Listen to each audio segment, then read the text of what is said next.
அனைத்து நல்லுள்ளங்களுக்கும் வணக்கம். நான் உங்கள் ரவிக்குமார். 94வது அப்டேட். 94வது அப்டேட் இவ்வளோ சிறப்பாக அமையும் நான் எதிர்பார்க்கவே இல்லை. எடுத்து இந்த டைலாக் மட்டும் அது எப்படிப்பா பஞ்சமே இல்லாமல் ஒவ்வொரு வீடியோ பதிவும் சொல்லிகிட்டே இருக்கிற சொல்லு. உனக்கே அது கொஞ்சம் ஓவராக இல்லையா அப்படின்னு உங்களுக்குள்ளே தோணுச்சு அப்படின்னா எஸ், நிச்சயமாகவே இந்த பதிவு வந்து மிக ஒரு சிறப்பான பதிவு. ஏற்கனவே பாகிஸ்தான் அமெரிக்காவை ஏமாற்றி விட்டதா? ஸ்ட்ரைட் ஆஃப் ஹார்முஸ் பகுதியில் ஈரான் கப்பலை கிட்டத்தட்ட எங்களுக்கு அனுப்பிட்டாங்க தலைவரே, 10 கப்பல் அனுப்பிட்டாங்க தலைவரே, பேச்சுவார்த்தைக்கு தயார் அப்படின்ற மாதிரிலாம் வந்து சொன்னாங்களே. அதை நம்பியே அந்த மனுஷன் ஆல்மோஸ்ட் அவங்க தயாராகிட்டாங்க, நீண்டே படுத்து விட்டார்கள் ஐயா, அது மாதிரிலாம் டைலாக்காக சொல்ல. கடைசியில் இப்போ ஈரான் என்ன பண்ணிட்டாங்க, நகின்னு வெறி கொண்டு அட்டாக் பண்ண. கடைசியில் அந்த செய்தியை போலி செய்தி, ஃபேக் செய்தி அப்படின்லாம் சொல்ல. மறுபடியும் ட்ரம்ப் அவர்கள் வந்து ஒரு சவால் விட்டார், நான் எப்போவுமே உண்மையை மட்டும்தான் பகிர்வேன், அந்த செய்தி ஃபேக் இல்லை, கூடிய விரைவில் அந்த செய்தி உண்மைன்னு வரும் அப்படின்ற மாதிரி மனுஷன் வந்து இப்படி டான்ஸ் எல்லாம் போட்டார். வேணா உங்களுக்கு அந்த டான்ஸ் நான் மறுபடியும் போட்டு காட்டுறேன். ஐ மீன் ட்ரம்ப்பு போட்ட டான்ஸ் அதுதான் இப்போதைக்கு. ஏன் மனுஷன் வந்து மறுபடியும் ஒரு டான்ஸை போட்டு ஒரு ராக்கப்னா மாறி இருக்கிறார் அப்படின்னா, பாகிஸ்தான் ஏஎஸ் தலைவரே ஒத்துக்கிட்டாங்க, அமைதிக்கு வந்து ஒத்துக்கிட்டாங்க, வேறு என்ன தலைவர் வேணும் அப்படின்னு ஒரு செய்தி கொடுத்துட்டாங்க. பாருப்பா, என்னப்பா மதியம் தான் வால் ஸ்ட்ரீட் ஜேர்னல் வந்து மறுவைத்த நபர்கள்லாம் அங்கே போயிட்டு 3500 வீரர்கள் வராங்க, 17,000 வீரர்கள் வராங்க, அங்கே நுழையிறாங்க, இங்கே நுழையிறாங்க, அடடா அடடா அடடா அப்படின்லாம் பயங்கரமாக சொன்னீங்களே, இப்போ திடீர்னு பேச்சுவார்த்தையா? ஆமாம் நண்பர்களே, ஆமாம். மிக அற்புதமான செய்தியோடு நம்ம உள்ளே போகலாம், நம்ம வீடியோ பதிவுக்குள்ளே போகலாம். வாங்க வாக்காளர் பெருமக்களே, ரொம்ப சந்தோஷமாக மகிழ்ச்சியாக வாங்க வாக்காளர் பெருமக்களே. இந்த தேர்தல் திருவிழாவில், இந்த ஐபிஎல் திருவிழாவில் அதோடு சேர்ந்து இதையும் கொஞ்சம் நம்ம ஐக்கியமாயிடலாம்னு நினைக்கிறேன் நான். ஆனால் அதற்கு முன்பு எனக்கு ஒரு ஆதங்கமுங்க. இது வந்து யூகேல எடுத்த பதிவுங்க. இங்கே நம்ம சென்னையில் என்ன பண்ணாங்க, இந்த பிளாஸ்டிக் கேனில் தான் பிடிச்சிட்டு போனாங்க. சரி ரைட்டு, அதுவே எப்பா வெயில் காலத்தில் கொண்டு போய் வச்சிடாதீங்க, வெடிச்சிடும்னு நம்ம பயந்தோம். அப்படியே கொஞ்சம் நம்மளை விட கொஞ்சம் அறிவாளிங்க என்ன பண்ணாங்க, அந்த பக்கம் உத்தரப்பிரதேசம் அந்த சைட்லாம் வந்து வடக்கன்ஸ்லாம் என்ன பண்ணிட்டாங்க, பெரிய ஒரு பாத்திரம், சமையல் பாத்திரம், இந்த பெரிய பெரிய இது மாதிரி இருக்குல்ல, அதிலெல்லாம் பிடிச்சிட்டு போனாங்க. அதை மூடியே வந்து சும்மா அந்த இது மூட, இந்த பிரியாணி ஆண்டா இருக்குல்ல, பிரியாணி ஆண்டாவில் பிடிச்சிட்டு போனாங்க. டே யாரா நீங்கள், அதெல்லாம் இப்போ நீங்கள் அந்த வண்டியை கொண்டு போய் சேர்த்ததுக்குள்ளேயே ஆவியாயிருமே பெட்ரோலு, நீங்களும் யாருப்பா நீங்கள் அப்படின்னு நினச்சோம் நம்ம. ஆனால் இவங்க பாருங்கள் ஒரு படி மேலே போயிட்டு, நம்ம இவங்களுக்கே அடிமையாக இருந்தோம்னு எனக்கு ஒரு கணம் யோசனையாக இருந்தது. யார் இது? யூகேங்க.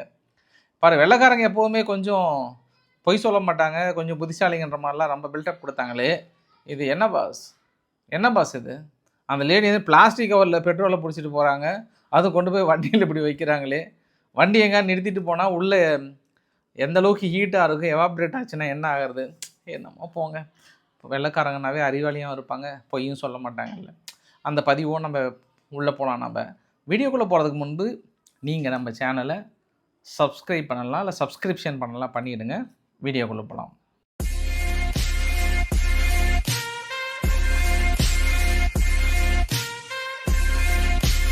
உங்களுக்கு பதிவுங்க, அற்புதமான பதிவு. கொஞ்சம் லேட்டாக வந்தாலுமே ரொம்ப சிறப்பான பதிவு உங்ககிட்ட காட்டணும், ரொம்ப மகிழ்ச்சியாக இருக்கிறேன் நான். இந்த பதிவு வந்து டொனால்ட் ட்ரம்ப் அவர்கள் வந்து ரீட்வீட் பண்ணியிருக்கிறார், அது ரொம்ப முக்கியம். சுமார் ஒரு 6 மணி நேரத்துக்கு முன்பு இந்த வீடியோ பதிவு நான் எடுக்கும்போது 10:10 உங்கள்கிட்ட வந்து ரீச் ஆகிறது 11 மணி. I am pleased to share a great news. The government of Iran has agree to allow 20 more ships. அதாவது 20க்கும் மேற்பட்ட ஷிப்பை வந்து அலோ பண்ணுறேன்னு சொல்லிக்கிட்டாங்க. பாகிஸ்தான் ஃப்ளாக் இருந்தாவே போதும், நீங்கள் ஸ்ட்ரைட் ஆஃப் ஹார்முஸ் பகுதியை கிராஸ் பண்ணிக்கலாம். எண்ணெய் கப்பல்கள் ஒரு நாளைக்கு 2 ஷிப் விதமாக நீங்கள் டெய்லியும் வந்துடலாம். அதாவது ஒரு நாளைக்கு 2 ஷிப்பு, அதன் அடிப்படையில் 10 நாளைக்கு 20 ஷிப்பு வந்துடலாம். இந்த ஒரு மிகப்பெரிய ஒரு முடிவு ஈரான் வந்து டிசர்வ், அப்ரிஷியேட்டட். நான் வந்து ஈரானை வந்து வாழ்த்துறேன், அப்ரிஷியேட் பண்ணுறேன். நிச்சயமாக இது அமைதி உருவதற்கான மிகப்பெரிய ஒரு முன்னெடுப்பு. இந்த ரீஜியனில் இனி அமைதி ஏற்படும். இந்த positive announcement make a meaningful step towards the peace and will strengthen our collective effect in the directions அப்படின்னு யார் சொல்லியிருக்கிறதுனா, பாகிஸ்தானுடைய வெளியுறவுத்துறை அமைச்சகம் சார்பாக ரொம்ப சிறப்பாக முடிஞ்சது, அருமையாக முடிந்தது. எந்த பேச்சுவார்த்தை இல்லாமல், எதுவுமே இல்லாமல், இது வந்து பேச்சுவார்த்தைக்கான முதல் அறிகுறி. உங்களுக்கு உடனே சந்தேகம் வந்துடும். போன தடவை மாதிரி தலைவரே 10 கப்பல் அனுப்பிட்டாங்கன்னு சொன்ன உடனே விக்ஸா ஓடி போய்ட்டு கொடுக்கணும் நாங்கள் ட்ரம்ப்பு கிட்ட சொல்ல, ட்ரம்ப்பு உடனே ட்விட்டர் போட்டு வெற்றி மாபெரும் வெற்றி, படுத்தே விட்டார்கள் அவர்கள். ஐயோ எங்களை காப்பாற்றுங்க, அடுத்த தலைவரே நீங்கள் தான், வாங்கன்னு என்கிட்ட கெஞ்சினாங்க, ஆனால் நான் மறுத்துட்டேன் அப்படின்லாம் சொன்னார். நீங்கள் நினச்சக்கூடாது. இந்த இப்போ ட்வீட்டு வெளிப்படையாகவே பாகிஸ்தான் வந்து இன்றைக்கி போட்டிருக்காங்க. அதாவது இன்றைக்கி வந்த கப்பல் கூட பாகிஸ்தானுடைய கொடி இருக்கக்கூடிய கப்பல் 2 அனுப்பிட்டான். ஏய் ஏய் ஏய் வழிவிடு அண்ணனதுப்பா அமெரிக்காவுக்கு போகுது வழிவிடு அப்படின்னு சொன்னோன்னே எதுவுமே சொல்ல கப்பு சிப்புன்னு வந்துடுச்சான். இது இங்கே பாருங்கள், அந்த கப்பல் பேர் என்ன தெரியுமா? Pakistan merchant ship PNSV ME Multan அப்படின்ற ஒரு கப்பல் பாகிஸ்தான் ஃப்ளாகோட இன்றைக்கி ஸ்ட்ரெயிட் ஆஃப் ஹார்முஸ் பகுதியில் எந்த பிரச்சனை இல்லாமல் எதுவுமே இல்லாமல் அலோவ் பண்ணிட்டாங்க, ஒன்றும் பிரச்சனை இல்லை, போயிட்டு வாங்க அப்படின்ட்டாங்க. ஆனால் இன்னொரு விஷயமும் ஷேர் பண்ணுறாங்க. இந்த வரைபடத்தை பார்க்குறீங்க இல்லையா, இந்த வரைபடத்தில் இந்த புகைப்படத்தை பார்க்குறீங்க இல்லையா, இதுதான் அந்த ஸ்ட்ரெயிட் ஆஃப் ஹார்முஸ் இருக்கக்கூடிய மிக முக்கியமான பகுதி. எந்த பகுதியை அவங்க பெருசாக தனது கண்ட்ரோலுக்குள்ளே வைக்கிறாங்க அப்படின்னா, இது வந்து குஷம் ஐலாண்ட், இன்னொரு ஐலாண்ட், அந்த சென்ட்ரல் ஏரோ மார்க்கெலாம் இருக்குது பாருங்கள், அங்கே தான் அவங்களுடைய தண்ணியிலே டோல்கேட் இருக்குது. இந்த IRGCனுடைய FAC டோல் கலெக்டர் இவங்க தான். இந்த இடத்துல தான் எந்த கப்பலாக இருந்தாலும் மிரட்டுவாங்க, அவங்க கண்ட்ரோலுக்குள்ளே வரணும், பணத்தை கலெக்ட் பண்ணுவாங்க. ஆல்மோஸ்ட் ஒரு கப்பலுக்கு அப்ராக்சிமேட்டாக 8 மில்லியன் ட்ரோல்ன்ற மாதிரி சொல்கிறாங்க. இதில் ஒரு சில பகுதி கொஞ்சம் கடந்து போச்சுன்னா 4 மில்லியன் பக்கம் வந்து சொல்கிறாங்க. ஸோ பேந்தர் அப்பாஸ் பகுதியில் ஒரு டோல் கலெக்ஷனே இருக்குது. ஆனால் இந்த கப்பலை மட்டும் போ பேச்சுவார்த்தைக்கு தயாராகிறோம் போ அப்படின்னு அனுப்பிட்டாங்கன்ற மாதிரி சொல்கிறாங்க ஐயா. இதுக்கப்புறம் என்னங்க ஐயா சொல்கிறது? நல்ல விஷயம் தானே இது. எவ்வளோ பெரிய நல்ல விஷயம். பாகிஸ்தான் வந்து நாங்கள் பேச்சுவார்த்தையே கிடையாது, இதுக்கப்புறம் நாங்கள் 5 அவங்க கோரிக்கைகள். அமெரிக்கா தனது நிலைகளை வெளியேற்றணும் 1, 2 இழப்பீடுகள் கொடுக்க வேண்டும் 2, 3 இனி நாங்கள் அணு ஆயுதங்களோ மற்ற எதுவும் நீங்கள் தலையிடக்கூடாது, 4 இனி இந்த ஜில்லாவிலே இருக்கக்கூடாது, எங்கள் கண்ணிலே படக்கூடாது, திரும்பி பார்க்காம ஓடி போயிடணும். அப்புறம் இது மாதிரி வந்து 6 மறுபடியும் எந்த சூழ்நிலையிலும் எங்கள் பக்கம் கூட நீங்கள் இந்த ஏரியா அப்படி எங்கேயாவது திரும்பி கூட பார்க்கக்கூடாது, அவ்வளோதான்ற மாதிரிலாம் அடுத்தடுத்த அறிவிப்புகள் கொடுத்து. பட் இன்றைக்கி இன்னும் சொல்கிறேன் நான், பாகிஸ்தானுடைய வெளியுறவு அமைச்சர் பாகிஸ்தானுடைய ஃபாரின் மினிஸ்டர் தான் இதை அனௌன்ஸ் பண்ணியிருக்கிறார். ஆனால் இன்றைக்கி வந்து அந்த ஒரு 3 நாடுகள் முக்கியமாக கலந்துக்கிட்டாங்க. யாருன்னா எகிப்து கலந்துக்கிட்டாங்க, அப்புறம் வந்து கத்தார் கலந்துக்கிட்டாங்கன்ற மாதிரி வந்து கேள்விப்பட்டேன், அப்புறம் துருக்கி வந்து கலந்துக்கிட்டாங்க. ஆனால் நான் கூட கொஞ்சம் மனஸ்தாபப்பட்டு நேற்று RK வீடியோவில், என்னப்பா சும்மா வெட்டியாக பேசிவிட்டு அங்கே வந்து ஈரானே ஒத்துக்க மாட்டாங்களேப்பா, நீங்கள் ஏன்பா பேசிக்கிட்டு நானும் கான்ஃபிடண்ட்டாக தான் இருந்தேன். பட் அவர் பதிவு போட்டதுக்கப்புறம் பார்க்கலாம், ட்ரம்ப் வேறு ஒரு கொசி மூடில் இருக்கிறாரு, இல்லை வெட்டுங்களே கேட்குறாரு. ஏன்னா அவங்க எப்படி முடிக்கிறது என்னன்னு தெரில. பட் இன்னும் 10 நாள் என்ன ஆக போதோ தெரில, அதுக்குள்ளே இஸ்ரேல் என்ன முடிவு எடுக்க போகிறாங்கன்னு தெரில. இந்த நியூஸையும் இப்படியும் பார்க்கலாம். நான் உங்களுக்கு இன்னொரு சம்பவத்தையும் சொல்லிடுறேன். நான் இன்றைக்கி PMF ஈரானுடைய ஆதரவு பெற்ற குழுக்கள் ஈராக்கில் இருந்து வண்டியாக கிளம்பி ஈரானுக்கு போகிறாங்க. ஈரானுக்கு போயிட்டு, நண்பா பங்காளி உங்களை காப்பாற்றுறது தான் எங்களோட முதன்மையான வேலை. அவங்க ஏதோ கிரவுண்ட் ஃபோர்ஸ்லாம் வரணும்னு சொன்னாங்களாமே. ஓஹோ பங்காளி, நம்ம இருக்கிற வரைக்கும் அவங்க உள்ளே நுழைஞ்சிருவாங்களா? தக்காளி சட்னி மாதிரி, தக்காளி சட்னி கடைஞ்சிடலாம் விடுன்ற மாதிரி அங்கே ஆதரவு கொடுத்து, என்ன பங்காளி உங்களுக்கு என்ன உதவி வேணும் சொல்லுங்கள் அப்படின்னு PMF வந்து அந்த ஈரானுடைய எல்லை பகுதிக்குள்ளே போயிட்டு நேராக அங்கே முக்கிய நபர்களை சந்தித்த ஒரு பதிவு. வெற்றி மாபெரும் வெற்றி. சரி, அப்போ அங்கே பங்காளிங்களாம் ரெடி ஆகிட்டாங்க. யார்? அவங்க குரூப்ஸ், அதாவது இந்த ரெசிஸ்டன்ஸ் குரூப் எல்லாம், இந்த ஈராக்கில் இருக்கிற ரெசிஸ்டன்ஸ் குரூப்பும் இந்த பக்கமும் ஹெஸ்புல்லா ஏற்கனவே சொல்லிட்டாங்க, ஹவுதிகளும் ஏற்கனவே சொல்லிட்டாங்க. பட் இனி இந்த ஃப்ராக்ஷன் குரூப்ஸ் எல்லாம் வந்து கம்ப்ளீட்டாக ஈரான் வந்து கட் பண்ணணுன்ற மாதிரி அமெரிக்கா தரப்பில் சொல்கிறாங்க. பட் இந்த பேச்சுவார்த்தை என்ன நடக்க போதோ தெரியல.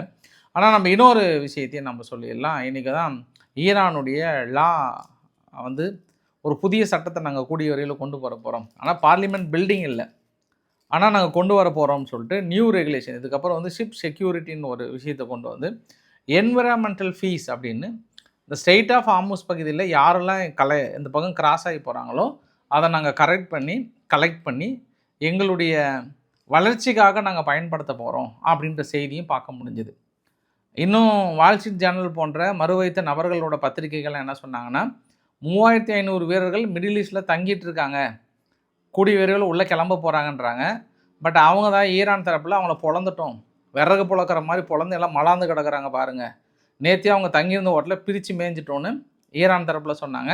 பட் அமெரிக்கா தரப்பில் நஹி அப்படின்ட்டாங்க அவங்க தரப்பில். ஆனால் இந்த சைடு கேப்லேயும் வந்து ஜெலன்ஸ்கி அவர்கள் என்ன பண்ணிட்டாருன்னா, மறுபடியும் அங்கே ரஷ்யானுடைய 2nd லார்ஜஸ்ட் ஆயில் ரிஃபைனரி ஒன்று, கிறிஸி ரிஃபைனரின்னு சொல்லுவாங்க, அங்கே இருக்கக்கூடிய அந்த ஃபியூவல், அதாவது ஃபைட்டர் ஜெட்டுக்கு தேவையான ஃபியூவல்லாம் தயாரிக்கக்கூடிய மிக முக்கியமான எண்ணெய் கிணறு மீது அடிச்சிட்டாங்க. ஏற்கனவே செயின்ட் பீட்டர்பர்க் அடித்து மறுபடியும் செகண்ட் டைம் அடித்து மறுபடியும் நீ காலைல 3ஆவது டைம் அடித்து அவங்க இந்த தடவை இன்னொரு எண்ணெய் கப்பலாம் அடிச்சிட்டாங்க. ரஷ்யா, நீங்கள் இதுக்கப்புறம் நீங்கள் கம்பெனி கிளம்புறது பெட்ரு, அந்த ஏரியா விட்டு நீங்கள் கிளம்புறது பெட்ரு. இருக்கிற ஒவ்வொரு எண்ணெய் கிணறாக அவங்க தேடி தேடி அடிச்சிட்டு இருக்கிறாங்க. நீங்கள் இன்னும் வந்து உக்காந்துக்கிட்டு எண்ணெய் கிணறு எழுந்துட்டு அது இந்த மாதிரி சூழ்நிலையெல்லாம் வந்து வீட்டில் திடீர்னு 50 பவுன் காணாத போன மாதிரியான சூழ்நிலையாக தான் இருக்கும். ஏன்னா திடீர்னு நல்ல வருமானம் வர சமயத்தில் இப்படி ஜெலன்ஸ்கி உள்ளே பூந்து உங்கள் கண்ணுலேயே ஆட்டுன்னு ஆட்டிகிட்டு இருக்கிறாரு. உங்களோட எண்ணெய் கிணறுகளை உங்களால் காப்பாற்ற முடியாமல் தடுமாறுறீங்களே, இது நியாயமா? அது இல்லாமல் ஜெலன்ஸ்கி கிட்டேயும் ஏற்கனவே இங்கே சப்ளை செயின் பெருசாக பாதிக்கப்படுகிற இந்த சூழ்நிலையில் மனுஷன் அதனால் யாருக்கு லாபம் வந்தாலும் பரவாயில்ல, அந்த உலகமே எண்ணெய் இல்லைனாலும் போனாலும் எனக்கு என்ன பிரச்சனை, எனக்கு என்ன, நான் கண்டிப்பாக அடிப்பேன்னு சொல்லிட்டு அடிச்சேக்கிறார் அங்கே. ஆனால் ஜெலன்ஸ்கி இதெல்லாம் தாண்டி மனுஷன் போய் ஜோர்டன் கிளம்பிட்டார். அரபு நாடுகளின் இரட்சகர் தனது தீவிர பயணத்தில் இருந்து கொண்டிருக்கிறார். சவுதி அரேபியாவை பார்க்குறார், பஹ்ரைனை பார்க்குறார், கத்தாரில் பார்த்துருக்கிறார், குவைத்தை பார்த்துட்டார், துபாயை பார்த்துட்டார். அடுத்து இப்போ ஜோர்டனுக்கு போயிட்டார் மனுஷன். ஜோர்டனில் போயிட்டு, தலைவா கவலைப்படாதீங்க, சிங்கிள் ரோன் இந்த ஏரியா பக்கமே வராத மாதிரி அடுத்த 10 வருஷத்துக்கு போட்டு தலைவா அக்ரிமெண்ட்டுட்டாங்க. இப்போ இந்த அமைதி பேச்சுவார்த்தைலாம் வந்துச்சுன்னா எப்படி ஜெலன்ஸ்கி அப்படியே அந்த அக்ரிமெண்ட் தொடருமா அப்படின்னா பார்க்கலாம். இன்று காலையில் கூட குவைத் ஏர் டிஃபென்ஸ் வந்து என்ன பண்ணியிருக்காங்கன்னா 14 பேலஸ்டிக் மிசைல்ஸும் 12 UAE ட்ரோனும் வந்து அடிச்சிருக்காங்கன்றாங்க. பட் இப்போயே நான் மறுபடியும் சொல்கிறேன், இது வந்து பாகிஸ்தானுடைய ஃபாரின் மினிஸ்டர் மட்டும் தான் அனௌன்ஸ் பண்ணியிருக்காங்க. இன்னும் ஈரான் தரப்பில் எதுவுமே சொல்லலாம். ஆனால் கப்பல் 2 அனுப்பிட்டாங்க, எந்த கேள்வியுமே அனுப்பிட்டாங்க.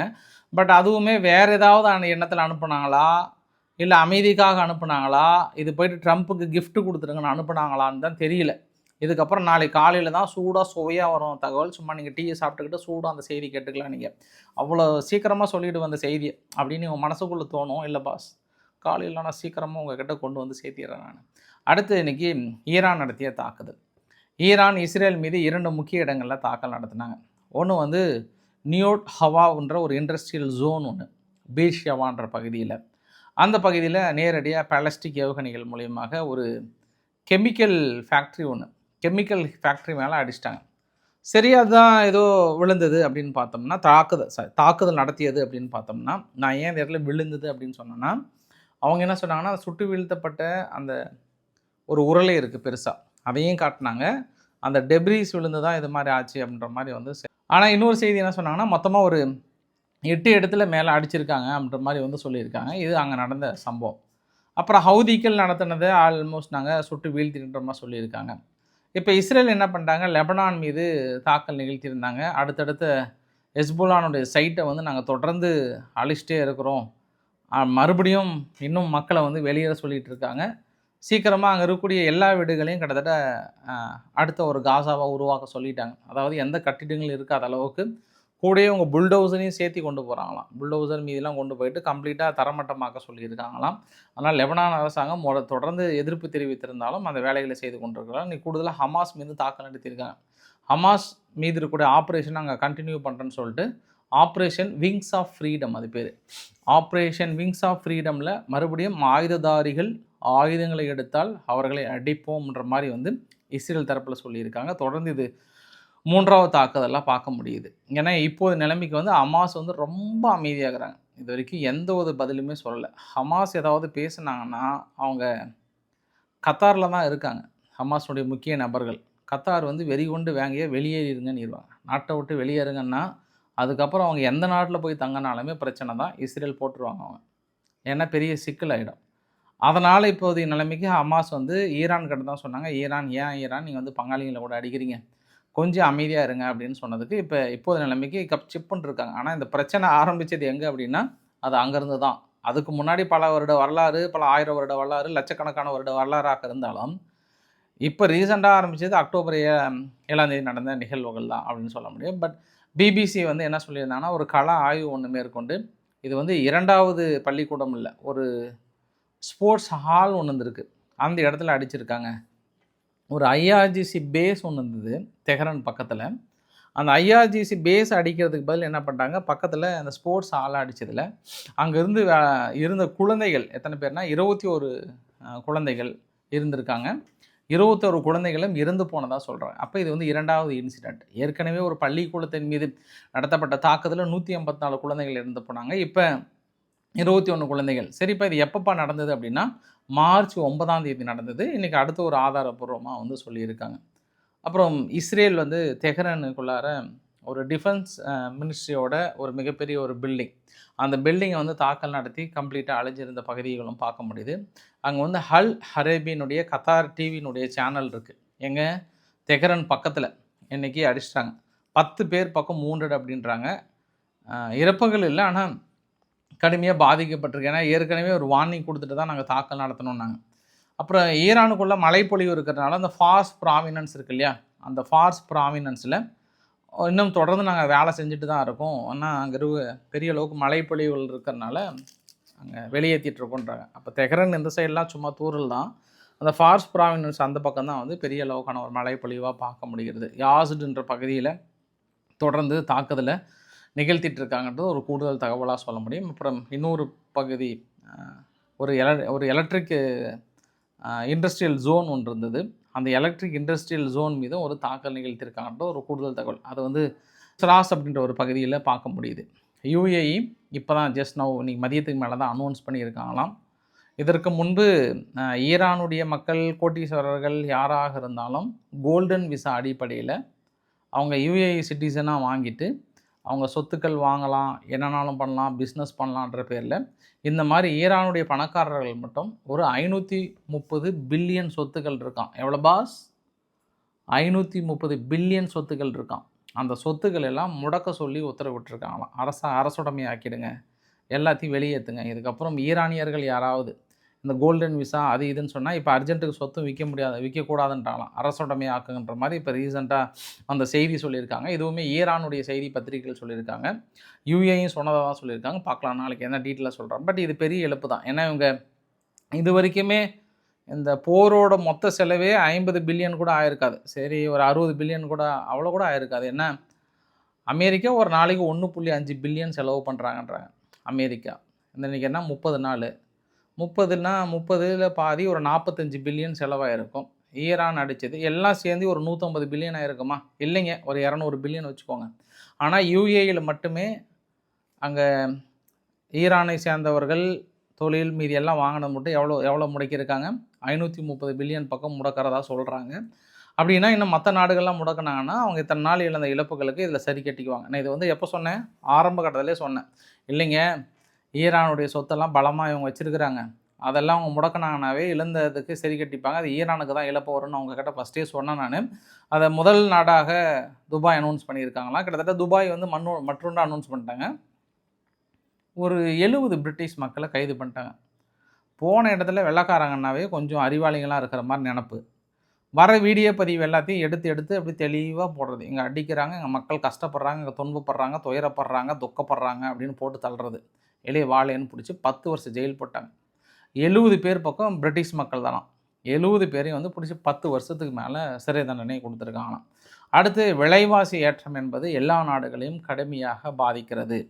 இது இனி விலைவாசி ஏற்றம் மட்டும் இல்லை, எல்லா துறைகளும் இந்த வார் தொடர்ந்தது அப்படின்னா இன்க்ளூடிங் ஐடி துறையின்பட எல்லாமே வந்து பெரிய அளவுக்கான பாதிக்கப்படும். ஏற்கனவே ஐடி துறை வந்து என்ன பண்ணாங்கன்னா அடுத்தடுத்து அந்த ஏஐ வந்ததுனால ஆட்கள் எடுத்துகிட்டு இருக்கிற அந்த சமயத்தில் இனி என்ன பண்ணுவாங்கன்னா ஒவ்வொரு கம்பெனியும் வந்து ஏதாவது ஒரு வகையில் காசு கட் பண்ண நினைப்பாங்க. அது வந்து கடைசியே அங்கே அந்த எண்டு வரைக்குமே வந்து நிற்கும். ஏன்னா பெங்களூரில் இருக்கக்கூடிய நண்பர் ஒருத்தர் வந்து கேட்டிருந்தார், நிச்சயமாக பாதிக்கப்படுமானா நிச்சயம் இது தொடரும் பட்சத்தில் பாதிக்கப்படும். பட் பார்க்கலாம், பாகிஸ்தான் நல்ல முடிவு சொல்லியிருக்காங்க. நானும் தப்பாக நினச்சிட்டேன், அதனால் சாரி பாகிஸ்தான், உங்களை நான் என்னமோ நினச்சேன். நான் இந்த செய்தி மட்டும் தப்பாக இருந்துச்சுன்னா அந்த சாரி நீ எங்ககிட்ட கேட்கணும் பாகிஸ்தான். ஏன்னா நான் அதையும் சொல்லிடுறேன். ஏன்னா ஏற்கனவே பாகிஸ்தானோட கப்பலை எதுக்காகவே திருப்பி அனுப்பிட்டாங்க, ஏன்ப்பா வெட்டி நாயம் போய் பேசுகிறீங்க, டீயை குடிச்சிட்டு வாங்களே அப்படின்லாம் நான் பேசிட்டேன். என்னுடைய முதிர்ச்சியின்மை இந்த இடத்துல காட்டுது. இல்லைப்பா தம்பி, இப்படிலாம் முதிர்ச்சியின்மையாக பேசாத. ஒரு சேனலில் உட்காந்துட்டு என் மனசாட்சி இப்போ இந்த இடத்துல கேட்குது. எப்படி எவ்வளோ பெரிய நண்பர்கள் பார்த்தியா, ஈரான் கிட்டத்தட்ட வழிக்கு வர வச்சிட்டாங்களா அப்படின்னு என் மனசாட்சி உள்ளுக்குள்ளே கேட்குது. பட் இது எல்லாமே நாளைக்கு நல்லபடியாக நடந்தது அப்படின்னா இந்த இடத்துல குட் பாய்ஸ்ன்ற பேர் வாங்குவாங்க. இல்லைனா என்கிட்ட பேட் பாய்ஸ்ன்ற பேர் வாங்கி கடுமையாக திட்டலான் இருக்கா அவங்கள. சரி, இன்றைக்கு ஓரளவுக்கான தகவலை கவர் பண்ண நினைக்கிறேன். பிடிச்சிருந்தா லைக் பண்ணுங்கள், ஃப்ரெண்ட்ஸையும் ஷேர் பண்ணுங்கள், சப்ஸ்கிரைப் பண்ணுங்கள். ரவிக்குமார் சோமு சேனல். நன்றி, வணக்கம்.